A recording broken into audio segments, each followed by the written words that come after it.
Ini ndiri mukadzi ane 25 years. I have one kid. Ndiri kuno kuJoburg.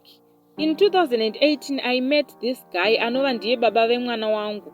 Taidanana hedu zvakanaka and he introduced me to his parents because vanogara muno muJoburg around. And then pasina chinguva muna 2019 vakati agarai pamwe chete muchengetani. Then December tonoroora. Handina kuramba semunhu wandaida. But December comes hapana chakaenda. Before December iyeye wa 2019, I found out aitova amitisa muXhosa muno muSouth Africa, same place neye aigara. It was hard for me because he didn't tell me about it before I moved in, because hanzi ndaitya kuti unondiramba. I tried to accept it asi zvaive zvakaoma. Ndakazozvara 2020, but he changed akatanga kundirova, ndikatombomusungisa, obva akumbira ruregerero, akatanga kuita zvemagirlfriends asingacharare pamba. Ndakuda kuenda okumbira futi ruregerero, oita seachinja, asi zvakaramba zvakadaro.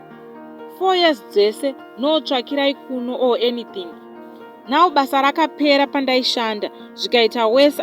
I asked him, okay, ndokumbirawo kuita course. Anotombonditi handina mari, but he is a driver for my insurance companies. Now ndakunzi hehe hapana kubasa kwaunoenda because vanhu vari kusungwa what. Apa everyday tinogara tichitukana, saka ini hangu ndafunga kusiya ndoenda hangu kumusha.